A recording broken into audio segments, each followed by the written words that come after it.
అందరూ ఓపెన్ చేయండి. బైబిల్ అలాగనే పెట్టి తలకాయ నేలకేయమాకండి. అపోస్తుల కార్యగ్రంథం 2వ అధ్యాయం 46వ వాక్యం. ఏక మనస్కులై ఎస్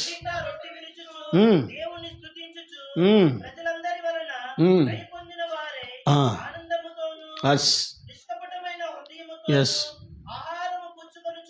దేవునికి స్తోత్రం. ఆది అపోస్తుల కాలంలో సంఘం అంతా ఎలా ఉందట? ఏక మనస్కులై. ఏ మనసమ్మా? ఏక మనస్కులై 120 మంది కూడుకొని ప్రార్థన చేశారు. పేతురు గారు అపోస్తుల మీదకి దేవుని అగ్ని దిగి వస్తే ఆత్మచేత నింపబడిన పేతురు గారు ఒక్క ప్రసంగం చేస్తే ఒక్క ప్రసంగానికి 3000 మంది మార్చబడ్డారు. ఆ 3000 మంది ప్లస్ 3120 మంది వాళ్ళ సంఘం. ఎంతమంది అండి? 3120 మంది వాళ్ళ సంఘం. ఆ 3120 మంది ఎలా ఉండేవాళ్ళట? ఏక మనస్కులై. తప్పక దేవాలయంలో కూడుకొనొచ్చు, ఏక మనస్కులై అని అన్నాడు. నేటి సంఘాలలో ఏక మనసు ఉందా? ఆలోచించండి. ఆ సంఘంలో ఏముంది? ఎంతమంది సంఘం? మరి నేటి సంఘాల్లో లేక మన సంఘంలో ఎవరితో మనకెందుకు? ఏక మనసు ఉందా? సంఘం ముందుకెళ్ళాలన్నా, దేవుని కార్యాలు సంఘంలో జరగాలన్నా, పరిచర్య దేవుని నామ మహిమార్థం ముందుకెళ్ళాలన్నా సంఘం ఏక మనసు కలిగి ఉంటేనే సాధ్యం. ఋతుమ్మ, ఏ మనసు? ఏక మనసు ఉండాలి. అసలు ఏక మనసు అంటే ఏంటో తెలుసా? కొన్ని వాక్యాలు చదివిస్తాను, నోట్ చేయండి. రోమాపత్రిక 15వ అధ్యాయం 6వ వచనం.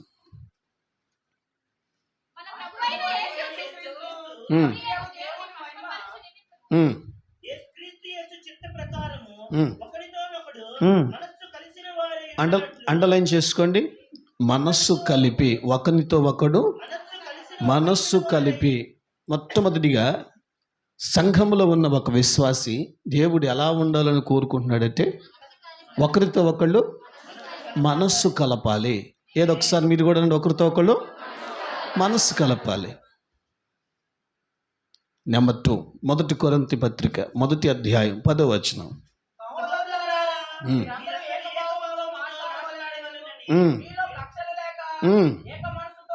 ఏ మనసు?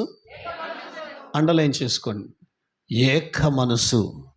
సంఘానికి వచ్చే ఒక విశ్వాసి ఆయన సన్నిధిలో ఎలా ఉండాలని ఆయన కోరుకుంటున్నాడంటే ఏక మనస్సు కలిగి నువ్వు ఉండాలి అని దేవుడు కోరుకుంటున్నాడు. ఇక 3వది 1 పేతురు పత్రిక 5వ అధ్యాయం 5వ వచన భాగం.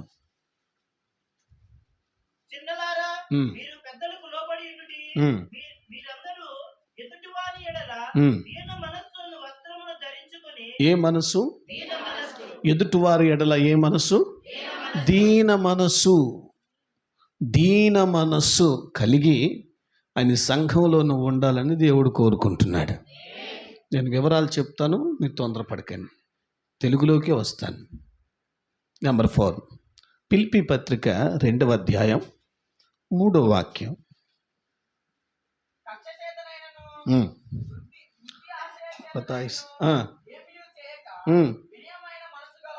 ఏ మనసు? వినయమైన మనస్సు గలవారై. వినయ మనస్సు. ఏ మనసు అమ్మా? నేను 4 విషయాలను మీ ముందు చదివిచ్చాను. 1, మనస్సు కలిపి ఉండాలి అన్నాడు. 2, ఏక మనస్సు కలిగి ఉండాలి అని అన్నాడు. 3, దీన మనస్సు కలిగి ఉండాలి అని అన్నాడు. ఇక 4వది వినయ మనస్సు కలిగి ఉండాలి అని అన్నాడు. సంఘానికి వస్తున్న ఒక విశ్వాసి, అమ్మ వాళ్ళెవరు? ఏదో కొంచెం డౌట్ వచ్చింది, చెప్పండి. వాళ్ళెవరు? నువ్వేనా? నువ్వు ఎలా ఉండాలని దేవుడు కోరుకుంటున్నాడు? మొదటిగా చెప్పండి చెప్పండి. మనస్సు కలపాలి. ఎవరితో? సంఘ విశ్వాసులతో మనస్సు కలపాలి. 2, నువ్వు ఎలా ఉండాలి?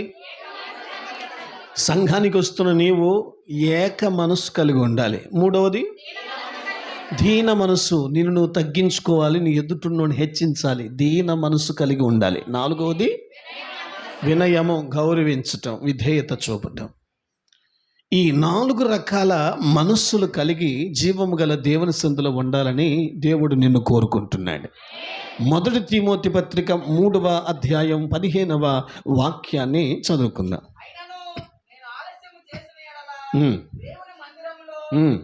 అనగా జీవము గల దేవుని మందిరములో జనులు ఎలాగా ప్రవర్తింపవలనో అదిగో తెలుసుకోండి. ఒక విశ్వాసిగా దేవుని మందిరంలో అడుగు పెడుతున్నావు. జీవము గల దేవుని సంఘములో నువ్వు ఎలా ప్రవర్తించాలో జాగ్రత్తగా తెలుసుకో. దేవునికి స్తోత్రం. ఆలోచించండి. ఏక మనస్కులై ఉండాలి అని సంఘంలో విశ్వాసం గురించి మాట్లాడుతూ ఉంది. 4 రకాల స్వభావ స్థితిని బట్టి మనసు కలపాలని మీకు గుర్తు చేశాను.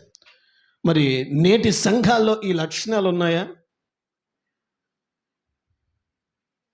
డిగ్రీ ఎగ్జామ్ ఏం రాయట్లా, తెలుగులో చెప్పండి. మనసు కలిపి ఉండటం, ఏక మనసు కలిగి ఉండటం, దీన మనసు కలిగి ఉండటం, వినయ మనసు కలిగి ఉండటం నేటి సంఘపు విశ్వాసులకు అర్థమవుతుందా? వాస్తవంగా చెప్పాలంటే లేదు. మందిరానికి వచ్చిపోవటం, దండం పెట్టుకోవటం, వాక్యం వినటం, కాసేపు కూర్చొని పోవటమే అనుకుంటూ వెళ్ళిపోతున్నారు. కానీ దేవుని సంఘం అనబడిన జీవం గల దేవుని సన్నిధిలో అసలు ఎలాగా ప్రవర్తించాలో, ఏ మనస్సు కలిగి ప్రవర్తించాలో చాలామంది విశ్వాసులకు అర్థం కావట్లే. ఈ పూట ఆ వివరాలు మేము ముందు పెడతాను. ఆయన చెప్పమన్నాడు, నేను మీకు చెప్తాను. నిద్రపోయేవాళ్ళంటే పడుకోండి, లేకపోతాం పోయేటప్పుడు. హల్లెలూయా. సరే అండి, ఎక్కడెక్కడి నుంచో మనం దేవుని సన్నిధికి వచ్చాం. మన కుటుంబాలు వేరు, మన స్వభావం వేరు, మన బుద్ధులు వేరు, మన ఆలోచనలు వేరు, మన తత్వం వేరు, మన స్వభావ స్థితులు వేరు. రకరకాల భిన్నాభిప్రాయాలు కలిగిన వారి మధ్య నుంచి మనం దేవుని సన్నిధికి వచ్చాం. కుటుంబంలో ఎలాంటి మనసు కలిగి ఉన్నామో, బంధువుల మధ్య ఎలాంటి మనసు కలిగి ఉంటున్నామో, ఇంట్లో ఎలాంటి మనసు కలిగి ఉంటున్నామో, బయట ఎలాంటి మనస్సు కలిగి ఉంటున్నామో తెలుసు మనకి. Yes or no? మరి జీవము గల దేవుని సందులో కూడా అలాంటి మనసు కలిగే ఉండొచ్చా? ఇదిగో నోరిపు చెప్పు, ఉండొచ్చా ఉండకూడదా? ఆలోచించండి. నువ్వు ఏ మనసు కలిగి ఉంటున్నావు? మరి ఇంటికాడ ఏ మనస్సు కలిగి ఉంటావో అదే మనసు సంఘం మీద రుజుతావు. నీ ఇరుగు పొరుగు వారి వద్ద ఎలాంటి మనసు కలిగి నువ్వు ప్రవర్తిస్తావో అదే దరిద్రపు మనసు తీసుకొచ్చి సంఘ విశ్వాసుల్లో కలుపుతావు. నేటి సంఘాలు ముందుకు పోకపోవటానికి బలమైన కారణం ఏంటంటే విశ్వాసుల్లో ఏకత్వం లేదు, ఏక మనసు లేదు. ఇంట్లో ప్రవర్తించినట్లుగా అదే మనసుతో సంఘంలో ప్రవర్తిస్తున్నారు. బయట ప్రవర్తించినట్లుగా అదే మనసు, అదే స్వభావంతో ఆత్మ సంబంధులైన దేవుని సందులో కూడా, ఆయన రక్తం ఇచ్చి కొన్న సార్వత్రిక సంఘంలో కూడా విశ్వాసులతో కూడా అలాగనే తయారయ్యారు. మరి ఏం చేయాలి? ఎలాంటి మనసు కలిగి సంఘంలో ఉండాలి? నేను చెప్తాను. ఏమండి, చెప్పిన 4 విషయాలు. 1, ఒక విశ్వాసి దేవుని సందులో ఎలా ఉండాలి? ఒకరితో ఒకరు మనస్సు కలపాలి. 2, సౌండ్ పెంచితే బాగుంటుంది, పేరు బట్టి అడగకూడదు. 3, 4 ఆయన ఆశించినట్లుగా ఈ మనసు కలిగే మనం ఉంటున్నామా? 3120 మంది ఏక మనస్సు కలిగి ఉండిరి, 5000 మంది చేర్చబడిరి. అలా సంఘము శాఖోపశాఖలుగా ఖండాలు దాటుకుంటూ సువార్త బయటకు వచ్చింది. ఏక మనస్సు ఎంత ప్రాముఖ్యమైందో. ఒక సంఘానికి వస్తున్న విశ్వాసి సంఘములో సంఘ బిడ్డలతో ఎలాంటి మనస్సు కలిగి నడుచుకోవాలో కూడా మినిమం కామన్ సెన్స్ ఉండదు. నేనంటాను, యేసు రక్తము చేత కడగబడ్డాం. మనము మన సొత్తు కాదు. గలతీ పత్రిక 2:20 ప్రకారం మనము దేవుని సొత్తు. అని సొత్తైన ప్రజలుగా ఉంటూ కూడా లోకపు మనసు, కుటుంబాల మధ్య మనసు కలిగి సంఘంలో ప్రవర్తిస్తూ ఒక విశ్వాసిగా సంఘములో సంఘ బిడ్డలతో ఎలాగ ఏకత్వం కలిగి ఏక మనసు కలిగి ఉండాలో కూడా తెలియదు. సరే, మీకు అర్థవంతంగా తెలుగు భాషలో చెప్తాను. సంఘములో, జీవము గల దేవుని సంఘములో ఒక విశ్వాసి ఏ మనసు కలిగి ఉండాలి? మళ్ళీ చెప్తున్నాను అమ్మ, అడుగుతాను. ఎవరిని ఏం అడుగుతాను నాకు తెలియదు ఈ పూట. ఏమండి, సంఘానికి వస్తున్న ఒక విశ్వాసి, సంఘంలో అడుగుపెట్టిన సంఘ బిడ్డల మధ్య ఉంటున్న ఆ విశ్వాసి ఏమండి ఏ మనస్సు కలిగి ఉంటే దేవుడు ఇష్టపడతాడు? నేను చెప్తాను 4 విషయాలు. నెంబర్ 1, తల్లి లాంటి మనసు ఉండాలి. ఏ మనసు అండి? ఏ మనసు అండి? కన్న తల్లి మనసు ఎలాంటిదో మీకు తెలుసా? తెలుసు. మీరు తల్లులు కాదా చెప్పండి మరి. కన్న తల్లి మనసు ఎలాంటిది?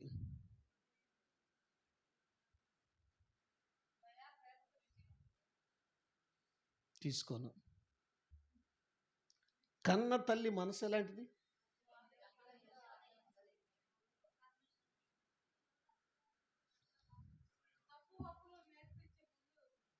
తీసుకోను. అంటే కన్న తల్లి మనసు ఎలాంటిదో కూడా తెలియకుండానే చర్చికి వస్తున్నావా? జీవము గల దేవుని సందులో ఎలాగా ప్రవర్తించాలో తెలియకుండానే ప్రవర్తిస్తున్నారా? నేను చెప్తాను. కన్న తల్లి లాంటి మనసు కలిగి నువ్వు సంఘ బిడ్డలతో మసులుకోవాలి. కన్న తల్లి మనసు ఎలాంటిదో తెలుసా? మొట్టమొదటిగా వాక్యంలో రాయబడ్డట్టుగా బిడ్డ తప్పు చేస్తే కడుపులో పెట్టుకుంటుంది కానీ బయటపడతాం. బిడ్డ ఎన్ని తప్పులు చేసినా, బిడ్డ ఎలాంటి పొరపాట్లు చేసినా పొర్రపాటును బయట చెప్పుకోదు. ఎందుకు చెప్పుకోదు చెప్పండి గట్టిగా? తల్లి మనసు అది. ఏ బిడ్డను కూడా చులకం చేసుకోదు, ఏ బిడ్డను కూడా విలువ లేకుండా చూడదు. ప్రతి తప్పు చేసిన బిడ్డల తప్పును కడుపులో పెట్టుకూడదు కానీ బయటపడదు. సంఘానికి వస్తున్న నీకు కూడా కన్న తల్లి లాంటి మనస్సు కలిగి విశ్వాసుల మధ్య నువ్వు ప్రవర్తించాలి. నీకు తోటి వారు ఎవరైనా పొరపాటుగా ఉండి ఉండవచ్చు, నీతో ఉండివారు ఎవరైనా అపాపరాధ భావంతో ఉండి ఉండవచ్చు, లేక నీ విషయంలో కొంచెం అటు ఇటుగా ఉండి ఉండవచ్చు. ఒక తల్లి లాంటి మనస్సు కలిగి నువ్వు ఉంటే కడుపులో పెట్టుకుంటావు కానీ బయటికి వెళ్ళి సెటైర్లు వేస్తావా? కన్న తల్లి కన్న బిడ్డల గురించి బయట ఎక్కడైనా తప్పుగా మాట్లాడుద్దా? నువ్వు తలకాయ కూడా పోయిందమ్మాయి. ఎందుకని చెప్పదు? నా బిడ్డ నాది. సంఘానికి వస్తున్న ఒక విశ్వాసికి ఉండాల్సిన మనసు ఏదైనా ఉందంటే తల్లి లాంటి మనస్సు ఉండాలి. దేవుని సందులో ఆయన్ని ఇష్టపడాలి. ఒక సంఘంలో ఏకత్వం, ఏక మనస్సు రావాలి అంటే ఒక తల్లి లాంటి మనస్సును కలిగి ఉంటేనే సంఘంలోకి వచ్చేవారు రకరకాల భావాలు కలిగిన వాళ్ళు ఉండి ఉండవచ్చు. నీ స్థితిని అర్థం కాకుండా ప్రవర్తించే వాళ్ళు ఉండి ఉండవచ్చు. నేను ఒకటే అంటాను, తల్లి లాంటి మనస్సు ఉండాలిగా. ప్రతిదానికి బయటపడుద్దా తల్లి? ప్రతిదానికి మరి బాధ బయట పెట్టేసుకుంటుందా తల్లి? లేదు కదా. కడుపులే పెట్టుకూడదు తప్పును కూడా. సంఘంలో కొంతమంది బిడ్డలు పొరపాటుగా కొన్ని పర్యాయాలు అర్థం కాక ఎదగకో, ఆత్మీయ జీవితంలో మెలకువ తెలియకో కొన్ని తడబాట్లు పొరపాట్లు జరిగినప్పుడు, నీతోటే నీ ముందే జరిగినప్పుడు నువ్వేం చేయాలి? గట్టిగా నువ్వు చెప్పట్లేదమ్మా. ఎట్టమ్మా? కడుపులో పెట్టుకూడదు. ఎందుకని? అది ఒక విశ్వాసిగా నువ్వు దేవుని సందులో ఉండేటప్పుడు ఏ మనసు కలిగి ఉండాలి? గట్టిగా తల్లి మనసు. ఇక రెండవది, తల్లి మనసు ఎలాంటిదో చెప్పనండి. బిడ్డ కొరకు కన్నీరు కార్చగలదు, లేదా ఆ బిడ్డ కొరకు ప్రార్థన చేయగలదు. కళ్ళ ముందు సంఘములో ఉన్న ఒక బిడ్డలు ఎవరైనా పొరపాటుగా ఉంటే ఖండించొద్దు, గద్దించొద్దు. మరి ఏం చేయాలి? ఏంటండి? కన్నీరు కార్చు. అయ్యా, ఈ బిడ్డ ప్రవర్తన సరిగ్గా లేదు, ఈ బిడ్డ నన్ను బాధ పెడుతున్నట్టుంది, నాకులాగా నీకు ఎంతని బాధ పెడుతుందో, ఈ బిడ్డ ఇలాగా మార్పు లేకుండా బ్రతుకుతుంది అని ఆ బిడ్డ మార్పు కొరకు కన్నీరు కార్చుతుంది. ఏమండి? ప్రార్థన చేస్తుంది. ఇది తల్లి మనసు. ఇక మూడవది, తల్లి మనసు ఎలాంటిదంటే ఆదరించే మనసు. ఏ మనసు అండి? బిడ్డలు ఎవరైనా డల్లుగా ఉంటే, మనాదిగా ఉంటే, నీరసంగా ఉంటే, ఉలుకు పలుకు లేకుండా అదో రకంగా ఉంటే ఏ తల్లి నిద్రపోద్దండి? ఏమా? ఏ తల్లి నిద్రపోద్ది? బిడ్డల దగ్గరికి వెళ్ళి ఆదరిస్తుంది. ఆదరిస్తుందా అడ్డం తిరుగుద్దా? తల్లి మనసు అది. ఒక సంఘానికి వస్తున్నావే, కనీసం కన్న తల్లి మనసు కలిగి సంఘంలో ఒక విశ్వాసుల మధ్య ప్రవర్తించాలన్న ఆలోచన నీకు లేదా? మిమ్మల్ని అడిగేది. మీ ఇంట్లో వాళ్ళు పొరపాట్లు చేస్తే కడుపులో పెట్టుకుంటావు. మీ ఇంట్లో వాళ్ళ మార్పు కొరకైతే కన్నీరు కార్చి ప్రార్థన చేస్తావు. మీ ఇంట్లో వాళ్ళు ఎవరైనా పరాధతో ఉంటే ఆదరిస్తావు. తల్లి మనసు మంచిదే, అలా ఉండటమే మంచిది. కానీ సేమ్ టైం సంఘములో కూడా తల్లి లాంటి మనసు కలిగే ఆత్మీయ బిడ్డలతో నువ్వు కలిసిపోవాలి. చేతులు ఎత్తి చెబుదాముగా, ఏ మనసు కలిగి ఆత్మీయ బిడ్డలతో కలిసి ఉండాలి? కొంచెం గట్టిగా. తల్లి లాంటి మనసు కలిగి ఉంటే వంకలు పెట్టాల్సిన అవసరమే లేదు. నువ్వు సరైన విశ్వాసివైతే, నిజముగా యేసు రక్తముతో కడగబడి ఆ నిత్యత్వాన్ని అనుభవించాలనే ఆకాంక్ష, ఆలోచన నీకుంటే తల్లి లాంటి మనసు కలిగి బ్రతుకు. ఎప్పుడు సంఘములో లోపాలు, పొరపాట్లు, తప్పిదాలు చూపించడం కాదు. వాళ్ళట్ట వీళ్ళట్ట అని మరి యేసు రక్త విజయం ఎదురు తిరిగి చాటుగా వ్యవహారాలతో గుచ్చటం కాదు. ఒక తల్లి లాంటి మనసు కలిగి నీ కళ్ళ ముందు పొరపాటుగా ఉన్న వారి నిమిత్తం మనస్ఫూర్తిగా వారిని కడుపులో దాచుకొని, నీ వారి కళ్ళ ముందు ఎవరైనా పొరపాటుగా ఉంటే వాళ్ళ మార్పు కొరకు ప్రార్థన చేయటం, ఎవరైనా బలహీనంగా ఉంటే ప్రేమ కొద్దీ, ఆ తల్లి లాంటి మనసు కదండి, ప్రేమ కొద్దీ పలకరించడం, ఇది నువ్వు చేయగలిగితే ఆయన జీవము గల సన్నిధిలో, సంఘములో తల్లి లాంటి మనసు కలిగి నువ్వు ఉన్నట్లయితే ఇక్కడే నీవు ఆశీర్వదింపబడతావు. అలాంటి మనసు కలిగి ప్రవర్తించే వాళ్ళంటే ఆయనకి ఇష్టం. ఒక విశ్వాసగా ఎదుగుతున్నావు, కాస్తైనా ఆలోచన ఉండొద్దు? ఒక కన్న తల్లి లాంటి మనసు కలిగి ఆత్మీయ బిడ్డల మధ్య మసులుకోవాలన్న ఆలోచన లేదు? మళ్ళీ చెప్తున్నాను, నువ్వు మందిరంలో అడుగు పెడితే ఒక తల్లి లాంటి మనసు కలిగి అందరి మధ్య మసులుకో. ఎవరు నీవు? చెప్పు. ఒక తల్లి కన్న బిడ్డల విషయంలో, ఆత్మీయ బిడ్డల విషయంలో ఎలా స్పందిస్తుందో అలా నువ్వు స్పందించాలి. నీ క్రియలు దేవుడు, నువ్వు మనుషులు చూడకపోవచ్చు, నీ స్థితిని మనుషులు చూడకపోవచ్చు, ఖచ్చితంగా దేవుని మందిరంలో ఉన్న ఆయన ఖచ్చితంగా చూస్తున్నాడు. ఖచ్చితంగా ప్రతిఫలం ఆయనే ఇస్తాడు. ఏ మనసు కలిగి సంఘంలో ప్రవర్తించాలి? ఇంకొకసారి చెప్పండి. టుడే, ఈ రోజు నుంచైనా సరే మందిరంలో అడుగు పెడితే, రోషం ఉంటే పట్టుకో, మందిరంలో అడుగు పెడితే ఒక తల్లి లాంటి మనసు కలిగి ఆత్మీయ బిడ్డలతో మసులుకో. తల్లి మనసు ఎలాంటిదో చెప్పాను. తప్పును కడుపులో పెట్టుకుంటుంది, బయట చెప్పదు. మార్పు కొరకు ప్రార్థన చేస్తుంది, కానీ అడ్డం తిరిగి గొడవ వేసుకోదు.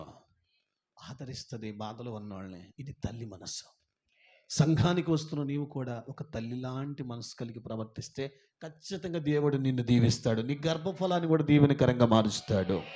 అర్థమైందన్నాడు. స్తోత్రం. ఈ రోజు నుంచి ఇంట్లో ఎలా తల్లి లాంటి మనసు కలిగి ఉంటావో, సంఘంలో కూడా, సంఘ బిడ్డలతో కూడా అమ్మ అలాగనే గుర్తెట్టుకొని, అక్కడికంటే ఇక్కడ ఎంత ఎక్కువగా ఉంటే అంత నీకు ఆశీర్వాదం. వినపడదా అమ్మా? ఇక 2, ఏ మనసు కలిగి సంఘంలో ఉండాలి? తండ్రి లాంటి మనసు కలిగి ఉండాలి. ఏ మనసు అండి? సరే చెప్పండి.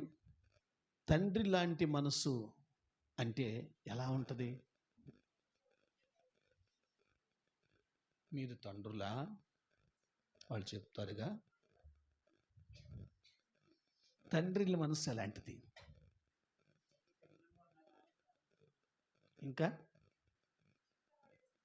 తండ్రి మనసు ఎలాంటిది? అమ్మా, మిమ్మల్ని అడిగింది. తండ్రి మనసు ఎలాంటిదయ్యా?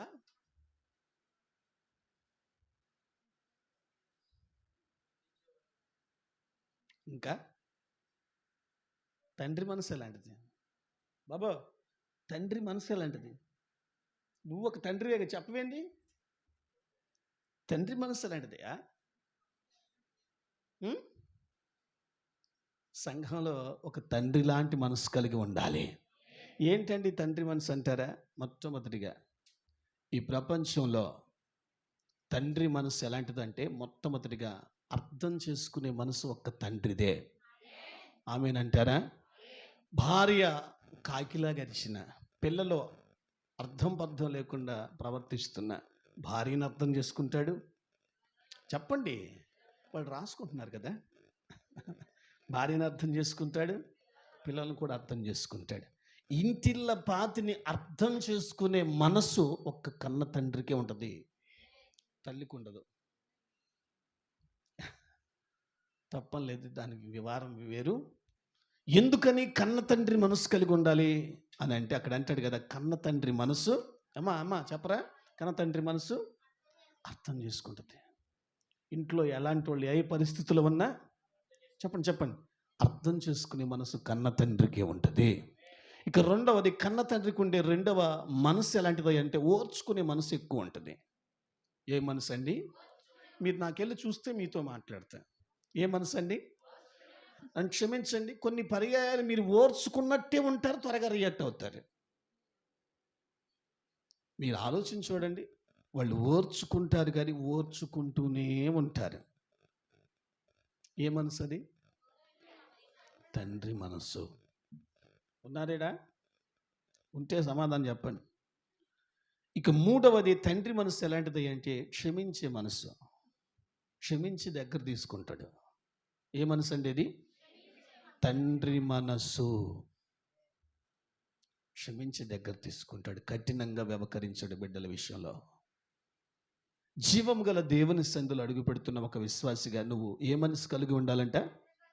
చెప్పండి, మీరు చెప్పట్లేదు. ఏ మనసు అండి? కన్న తండ్రి లాంటి మనస్సు కలిగి ఆత్మీయ బిడ్డలతో మసులుకోవాలి. ఆమేనన్నాను ఇందులో.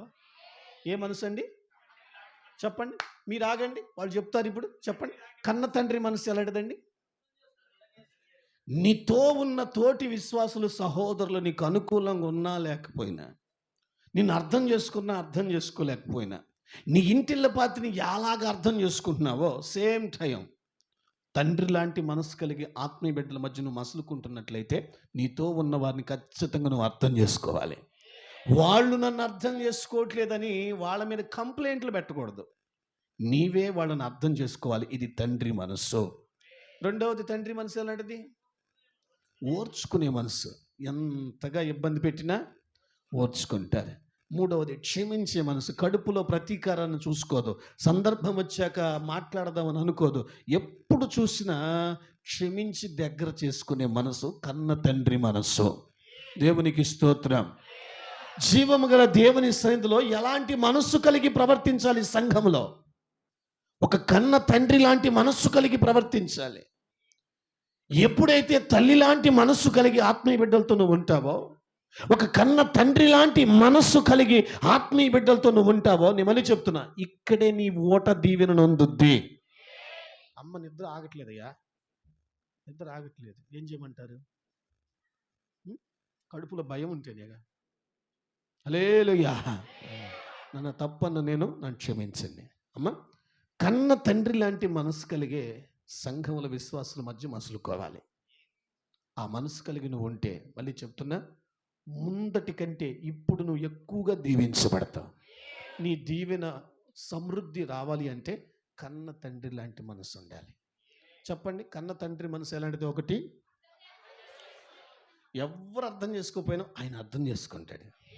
సంఘ విశ్వాసుల మధ్య నువ్వు అలా ఉండాలి, ఆ మనసు కలిగి ఉండాలి. రెండవది, ఓర్చుకునే మనసు ఉండాలి. కన్న తండ్రి బయటపడ్డు ఓర్చుకుంటాడు, ఎంతైనా ఓర్చుకుంటాడు. ఎందుకంటే నాది అని అనుకుంటే ఎంతైనా ఓర్చుకుంటాడు. ఆ మనసు కలిగి నువ్వు ఉండాలి. మూడవది, క్షమించి దగ్గర చేసుకుంటుంది. ఏ మనసు అది? అది కన్న తండ్రి మనస్సు. చేతులెత్తి మీకు వందనాలు పెడుతున్నాను. సంఘం క్షేమాభివృద్ధి చెంది ముందుకెళ్ళాలంటే, సంఘంలో దేవుని కార్యాలు జరగాలంటే, ఒక తల్లి లాంటి మనసు కలిగి సంఘ బిడ్డలతోనూ మసులుకోవాలి. ఒక కన్న తండ్రి లాంటి మనస్సు కలిగి కన్న సహోదరుల మధ్య, ఆత్మీయుల మధ్య మనం మసులుకోవాలి. ఇలా నువ్వు చేయగలిగితే నీ దీవెన ఎక్కడికి పోదు. హల్లెలూయా. ఇక నెంబర్ 3, కొడుకు లాంటి మనసు ఉండాలి సంఘంలో విశ్వాసికి. ఏ మనసు అండి? కొడుకు మనసు ఎలాంటిదో కొడుకు అని పిలిపించుకున్న వాళ్ళు చెప్తారు. ఏం రాసుకుంటున్నారు వీళ్ళందరూ? అయ్యా నేనేం అడిగాను? చెప్పండి, ఏ మనసు? కొడుకు మనసు ఎలాంటిది? మధ్యలో మీరు దొరకండి. మీరు చిక్కును పడతారు. అయ్యా కొడుకు మనసు ఎలాంటిది? ఇంకా చెప్పట్లే. అరే కొడుకు అర్థమైద్దే, తండ్రి కొడుకు మనసు అర్థం కదా, అది దాటుకోనే కదా వచ్చింది. దాటావా లేదా? ఏందయ్యా దాటారా లేదా? కొడుకు మనసు ఎలాంటిది? చెప్పిందే చెప్తున్నారు. కొడుకు మనసు ఎలాంటిది? ఇంకా తీసుకుంటున్నానులే కానీ సెట్ అవ్వట్లే. తండ్రి మనసు, కొడుకు మనసు ఎలాంటిది? నేను చెప్తాను. కొడుకు మనసు ఎలాంటిదంటే, తల్లి కానీ తండ్రి కానీ గద్దించిన, కోప్ప తల్లిదండ్రుల మీద కోపం తెచ్చుకోకుండా నా మేలు కొరకేలే అనేది అని అనుకుంటాడు. ఏమనుకుంటాడు చెప్పునానా? నా మేలు కొరకే. అమ్మ ఏమనన్నా, నానేమనన్నా, కోపంలో గద్దించినా అరిగిపోయిందా నోరు? నా మేలు కొరకే అని అనుకుంటాడు. తల్లిని కానీ తండ్రి విషయంలో కోప్పడ్డు. ఎందుకని? నా మేలు కొరకే గద్దిస్తున్నాడని. కొడుకు మనసు ఎలాంటిది? ఇక రెండవది, కొడుకు మనసు ఎలాంటిదో చెప్పమంటారండి? ఏదైనా కష్టం వచ్చినా, నష్టం వచ్చినా, ఇబ్బంది వచ్చినా, ఏ భయపడే పరిస్థితులు వచ్చినా, నాకంటూ మా నాన్న ఉన్నాడు, మా అమ్మ ఉంది అన్న ధైర్యంతో అన్ని నెట్టుకొస్తారు. హల్లెలూయా. కొడుకు మనస్సు కలిగి సంఘ విశ్వాసంతో మసులుకోవాలి. ఏమిటండి కొడుకు మనస్సు? సంఘములో ఎవరైనా నీ విషయంలో కోపంగా ఉంటున్నారా? సంఘములో ఎవరైనా కొన్ని పర్యాయాలను బట్టి ఒకవేళ నేను గద్దిస్తున్న వారిగా ఉంటున్నారా? మళ్ళీ చెప్తున్నాను, కొడుకు లాంటి మనస్సు కలిగి నడుచుకో. కొడుకు మనసు ఎలాంటిదమ్మా? అడగమంటారా మిమ్మల్ని? అసలు అమ్మా ఎంత గద్దిచ్చినా, ఎంత కోపడ్డా, నా మేలు కొరకే అంటున్నారులే అని సర్దుకుపోతాడు. ఇక రెండవదిగా, నాకు మా నాన్న ఉన్నాడు, మా అమ్మ ఉంది. కష్టం వచ్చినా, బాధ అనిపించినా, ఏదైనా తేడా వచ్చినా చెప్పండమ్మా, నాకు నా కుటుంబం ఉంది. ఓకేనా? నా కుటుంబం ఉంది, మా నాన్న ఉన్నాడు, మా అమ్మ ఉంది అన్న ధైర్యం గుండెల్లో ఉండిపోద్ది. అది కొడుకు మనస్సు. ఏమండి, సంఘానికి వస్తున్న ఒక విశ్వాసివేగా నువ్వు? ఆయన రక్తం ఇచ్చి కొన్న విశ్వాసివేనా? అవునా అండి? ఆమెను కూడా రాదమ్మా?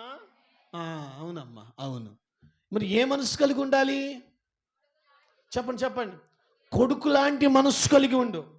ఎవరైనా గద్దిస్తున్నారా? రోషానికి పోకు.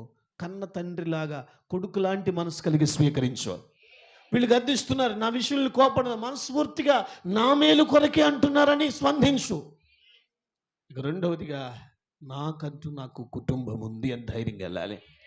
ఇప్పుడు నాకు తెలిసిన ఒక తల్లిగారు అడావుడిగా వచ్చి ఏడ్చుకుంటూ అడిగింది, అయ్యా నేను చస్తే మా అబ్బాయి చూడడు, మా అమ్మాయి చూడదు, వాళ్ళు వస్తారో రారో గ్యారంటీ లేదయ్యా, నేను చస్తే మీ చేతుల మీదకి నన్ను నిలబొచ్చండి అని అంది. అప్పుడు నాకు డౌట్ వచ్చి, ఎందుకు ఈ కోరిక వచ్చింది నీకు అని అంటే, మన పరిచర్యలోనే ఒక కుటుంబంలో ఒక వ్యక్తి చనిపోతే ఆ వ్యక్తికి దగ్గరికి మన సంఘం అంతా వెళ్ళి ఆ కార్యక్రమం చేయడానికి ఇష్టపడి చేస్తామంటే కొడుకుల దగ్గర రావట్లే, కూతురు దగ్గరికి రావట్లే. వాళ్ళకేదో గొడవ అయిందంటే, ఎప్పుడు అమ్మగారిని పెట్టి గొడవ ఇస్తే ఈ గొడవ కాస్త పక్కన ఆమె కదా, ఆమెకు తెలిసిపోయింది. వామ్మో, అమ్మగారు చనిపోతే గొడవాడుకుంటున్నారు, అసలు సమాధి కార్యక్రమం గురించి ఆలోచించట్లేదు అని చాలా ఏడ్చి, చాలా బాధపడి, రేపు నా పరిస్థితి కూడా ఇంతేనేమో అని అనుకుంటున్న క్షణంలో వాళ్ళందరూ అలాగనే ప్రదర్శనకు వచ్చినటువంటి వ్యక్తుల్లాగా చూస్తూ ఉంటే స్కీమ్ మీద సంఘం అంతా కూడుకొని ఆ వ్యక్తికి స్నానం చేయించటం, సమాధి కార్యక్రమానికి రెడీ చేయటం, సంఘం అంతా పూనుకొని ఆ పని చేసేసరికల్లా ఆమె గుండెల్లో సంతోషం అనిపించిందట. చర్చికి పోతే ఎలా ఉంటుందో, చర్చి వాళ్ళు ఎలా ఉంటుందో అనుకున్నది ఒక ఎత్తు. ఆ రోజు అది చూసిన తర్వాత ఆమెకు మంచి నిర్ణయానికి వచ్చిందట. మందిరంకి వెళ్ళటం అంటే, చర్చికి వెళ్ళటం అంటే, ఓహో ఇలా కూడా ఉంటుందా? అరే కన్నబిడ్డలే నీళ్ళు పోయటం, నెత్తి మీద నీళ్ళు పోయటం రాలేదుగా, కన్న కూతురు కూడా దగ్గరకు వచ్చి దండం పెట్టడానికి ఇష్టపడలేదుగా, మరి ఏ మనసు కలిగి వీళ్ళు ఎలా చేశారు అని ఆశ్చర్యపడుతూ ఆ తల్లి వచ్చి నాతో అంటది, అయ్యా నేను చేస్తే మా అబ్బాయి చూడడం, మా అమ్మాయి చూడు, వాళ్ళ బాక్స్ కొట్టారయ్యా. దయచేసి నా అకౌంట్లో ఒక 15,000 రూపాయలు ఉన్నాయి, ఆ పని కోసం వాడండి, నేను పోయేటప్పుడు ముందే తీసుకొచ్చిస్తా. ఎంత బాధాకరం అండి అది. మీ చేతుల మీదకి వెళ్ళబుచ్చండి, సంఘం అంతా కలిసి నన్ను తీసుకెళ్ళండి అని కోరుకుంది. ఏమండి, ఏమిటి నీ ధైర్యం అంటే, నా కుటుంబం ఉందని నాకు ధైర్యం లేదు, నా బిడ్డలు ఉన్నారు నాకు ధైర్యం, నాకు సంఘం ఉంది, ప్రార్థన చేయటానికి నాకంటూ ఒక సేవకుడు ఉన్నాడు అన్న ధైర్యం ఆమె గుండెల్లో ఉండిపోయింది. నాకు బలి ఆశ్చితం అనిపించింది. అసలు ఇలాంటి కోరికలు కూడా ఉంటాయా? నేటి కుటుంబాల్లో జరుగుతున్న కూడా అలాగనే తగలడిపోయింది. కాబట్టి ఆ తల్లి చెప్పిన మాట స్వీకరించాల్సిందే. ఏమండి, కొడుకు లాంటి మనస్సు ఉండాలి. ఏ మనసు అమ్మా? ఏదైనా మీకు కష్టం వచ్చినా, ఇబ్బంది వచ్చినా, పాస్టర్ గారు ఉన్నాడన్న ధైర్యం ఉండాలా. నాకంటూ ఒక సంఘం ఉంది, ఆత్మీయ బిడ్డల గుంపు ఉంది, నాకంటూ ఒక సైన్యం ఉందని ధైర్యంగా ఉండగలగాలి. అది కొడుకు లాంటి మనస్సు కలిగి ఉంటేనే సాధ్యం. నేను ఇక ముగించానికి బయలుదేరుతాను. మొట్టమొదటిగా సంఘంలో ఒక విశ్వాసిగా ఏ మనసు కలిగి ఆత్మీయ బిడ్డలతో నువ్వు సంచరించాలి? బాగా చెప్పారు. 2, ఒక ఆత్మీయ బిడ్డగా ఏ మనసు కలిగి సంఘ బిడ్డలతో నువ్వు ప్రవర్తించాలి? బాగా చెప్పారు. కొంతమంది పూర్తిగా చెప్పలేండి. ఇక 3వది, కొడుకు లాంటి మనస్సు కలిగి సంఘ బిడ్డలతో వ్యవహరించండి. ఇక్కడే మీరు ఆశీర్వదింపబడేది, ఇక్కడే మీరు దీవెన నొందేది. ఒక మాట అన్నాడు, ద్రాక్ష తోటలో ఒలీవ చెట్టు అన్నాడు. తెలుసా మీకు? ఆ ఒలీవ చెట్టు ఎవరో కాదు, నువ్వే. జాగ్రత్త సుమా. త్రోవ ప్రక్కన పడిన ఒలీవ చెట్టు కాదు, ఎవడ పడితే వాడు కోసుకు తినటానికి పళ్ళు. నువ్వు తోటలో నాటబడినటువంటి ఒలీవ మొక్కవు నువ్వు. కనుక నువ్వు ఫలించావంటే యేసునాడు సంతోషపడతాడు. జాగ్రత్త. ఇక 4వది, కూతురు లాంటి మనసు ఉండాలి. ఏ మనసు చెప్పండి? ఇప్పుడు ఒకప్పుడు నువ్వు కూడా కూతురు అని పిలిపించుకున్నావు కదా, కూతురు మనసు ఎలాంటిదో చెప్పండి నాకు. డాడీకి ఓకే, తెచ్చుకుందాం అనుకున్నా సెట్ అవ్వదు. కూతురు మనసు ఎలాంటిది? కూతురు మనసు అంటే అసలు కూతురు మనసు ఎలాంటిది అంటున్నా. అమ్మాయి చూడు ఎడతరికి ఎత్తున్నాడా? ఇంకా ఏం చూస్తుంది? చెప్పరేటమ్మా. కూతురు మనసు ఎలాంటిది నాకు చెప్పు రుతక్క, నాకు వినపడుతుంది. ఏ మనసు? కూతురు మనసు ఎలాంటిదమ్మా? అసలు మీరు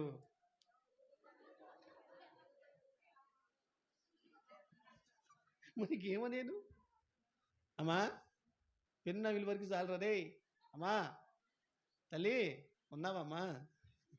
ఏ మనసు నానా? ఎలాంటిది నానా? చెప్పు మరి, కూతురు మనసు ఎలాంటిది? ముగించా, అర్థమైపోయింది నాకు కూడా. కూతురు మనసు ఎలాంటిది అంటే, వాస్తవంగా సంఘానికి వస్తున్న నీకు ఖచ్చితంగా కూతురు మనసు కలిగి రావాలి. కూతురు మనసు ఎలాంటిదంటే, నా వల్ల నా వాళ్ళెవరు బాధపడకూడదు. సత్యంత వరకు కూతురు మనసులు ఇదే ఉంటుంది. ఏ మనసు ఉంటుందండి? నా వల్ల నా వాళ్ళెవరు ఎవ్వరు నా గురించి బాధపడకూడదు. ఎందుకు బాధపడకూడదు అంటే, అది కూతురు మనస్సు. అమ్మా ఏ మనసు అమ్మా? ఎలాంటిదమ్మా? ఏడిపించి తింటాం ఇంట్లో వాళ్ళని. సౌండ్ అది మరి. కూతురు మనసు ఎలాంటిదమ్మా? నా వల్ల ఎవరు? పుట్టింటికాడికి వెళ్తే మా నాన్నగారు నా వల్ల, మా అమ్మగారు నా వల్ల, మా ఊళ్ళు ఎవరు నా వల్ల. ఎందుకు కోరుకుంటుంది అలా? సంఘములో అడుగుపెట్టినప్పుడు కూడా, సంఘ బిడ్డల మధ్య నువ్వు నడుచుకుంటున్నప్పుడు కూడా కూతురు లాంటి మనసు ఉండాలి నీకు. సంఘ బిడ్డలో ఎవరు నా వల్ల బాధపడకూడదు, నా వల్ల ఎవ్వరూ బాధపడకూడదు. కూతురు మనసు కలిగి నువ్వు ఉండాలి. అమ్మ ఆమె కూడా అరిగిపోయింది. ఏ మనసు కలిగి ఉండాలి? రెండు కూతురు మనసు ఎలాంటిది తెలుసండి? నా వల్ల మాట రాకూడదు అనుకుంటుంది. ఏమనుకుంటుంది? అమ్మ మీరు ఇక్కడ ఉన్నారా? నా వల్ల మాట రాకూడదు అనుకుంటుంది. ఎవరు? మా అమ్మకి నా వల్ల, మా నాన్నకి నా వల్ల, మా పుట్టింటికి నా వల్ల. సౌండ్ పెంచ గట్టిగా అనుకుంటారా లేదా? మరి ఇందాక ఏవో చెప్తున్నారు, ఏం చెప్పకుండా కూర్చున్నారు? ఎప్పుడు? నా వల్ల నా తండ్రికి మాట రాకూడదు, నా తల్లికి మాట రాకూడదు, నా పుట్టింటికి మాట రాకూడదని కూతురు మనస్సు కోరుకుంటుంది. ఎప్పుడు? జీవం గల దేవుని సందులో అడుగుపెట్టేటప్పుడు ఒక కూతురు లాంటి మనసు కలిగి నువ్వు రావాలి. నా వల్ల సేవకుడికి మాట రాకూడదు, నా వల్ల సంఘానికి మాట రాకూడదు, నా దేవుని మందిరానికి ఎక్కడ నా వల్ల మాట రాకూడదు అని కూతురు మనస్సు కలిగి ఉంటేనే సాధ్యం. నువ్వు ఎలా పడితే అలా, ఇంట్లో ఎలా పడితే అలా ప్రవర్తించి అలాంటి మనసులు వేసుకుని వచ్చి దేవుని మందిరంలో విశ్వాసాలతో అసకక పసకక ఉండి గొడవలు వేసుకుని ఉంటే సంఘం ఎలా ముందుకెళ్ళొద్ది? రోమపత్రిక 12:1, మీ మనస్సు మారి నూతన మగుట వలన రూపాంతరము చెందుడి. దేవునికి స్తోత్రం. ఒక కూతురు లాంటి మనస్సు కలిగి సంఘ బిడ్డలతో మసులుకో. ఆకాశమందున్న దేవుడు చూస్తున్నాడు. మారు మనసులకు తగిన ఫలాలేంటో నీలో చూస్తున్నాడు. సంఘములకు వచ్చిన నీవు సంఘ బిడ్డల మధ్య ప్రవర్తిస్తున్న నీ ప్రవర్తన విధానాన్ని దేవుడు చూస్తున్నాడు, లెక్కలోకి తీసుకుంటాడు. జాగ్రత్త. అందుకే సంఘానికి వచ్చిన తర్వాత ఏ మనస్సు కలిగి ప్రవర్తించాలో మీకు గుర్తు చేస్తున్నాను. ఏమండి? మనస్సులు కలిపి ఉండాలన్నాడు, ఏక మనస్సు కలిగి ఉండాలన్నాడు, దీన మనస్సు కలిగి ఉండాలన్నాడు, మరి ఏమండి వినయ మనస్సు కలిగి ఉండాలి అని అన్నాడు. ఈ 4 మీకు అర్థం కావని నా భాషలో మీకు వర్ణించాను. ఏ మనస్సు కలిగి చర్చిలోకి రావాలి? ఒక్కొక్కరిని అడిగినా అందరు కలిపి చెప్తారా? క్లారిటీ తీసుకుందాం. ఒక్కొక్కరిని అడిగినా అందరు కలిసి చెప్తారా? ఈసారి అడుగుతా, సౌండ్ పెంచకపోతే ఖచ్చితంగా అడుగుతా. రైట్. సంఘానికి వస్తున్న విశ్వాసం ఎవరు? విశ్వసించిన యేసు ప్రభుని విశ్వసించింది ఎవరు? ఏదొక్కసారి మే తీసేసి నా పెట్టి నేను అని ఒక్కసారి ఇలా ఫుల్ హ్యాండ్ లాభా ఆ విశ్వాసం నువ్వేనా?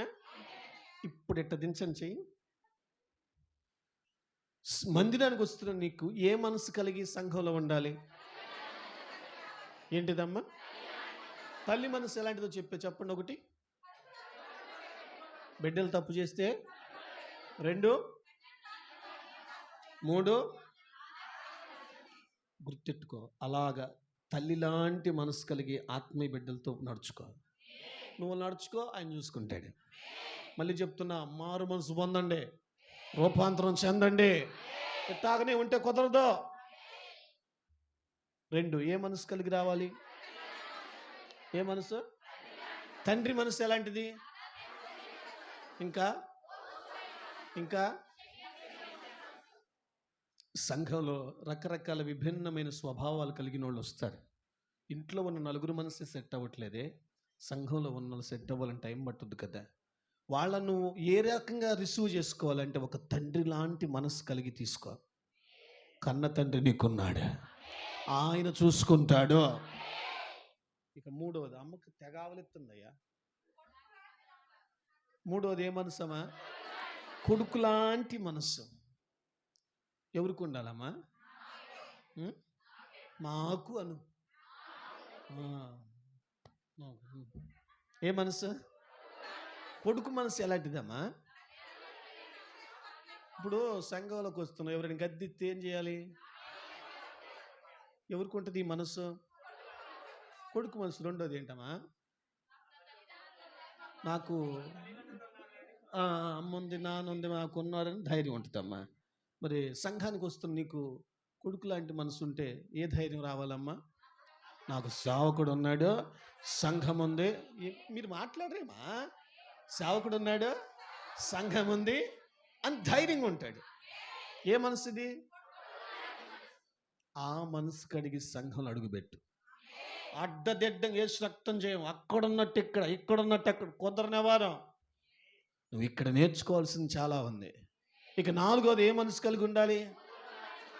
కూతురు మనసు. చెప్పండి, కూతురు మనసు ఎలాంటిది? నా వల్ల చర్చిలోకి వస్తే నీ వల్ల ఎవరు బాధపడకూడదు. ఒకవేళ బాధపడుతున్నారు అంటే నువ్వు ఇంకా మారు మనసు పొందలా. ఏందో అంత మాట అన్నా? పొందేగా వచ్చింది. పరిపూర్ణమైన మారు మనసు రాల నీకు. ఇంకా సాడీలు చెప్పటం, వెటకారా ఇవన్నీ ఉన్నాయి నీకు దరిద్రంగా. సరే అమ్మా, కూతురు మనసు రెండోది ఎలాంటిదమ్మా?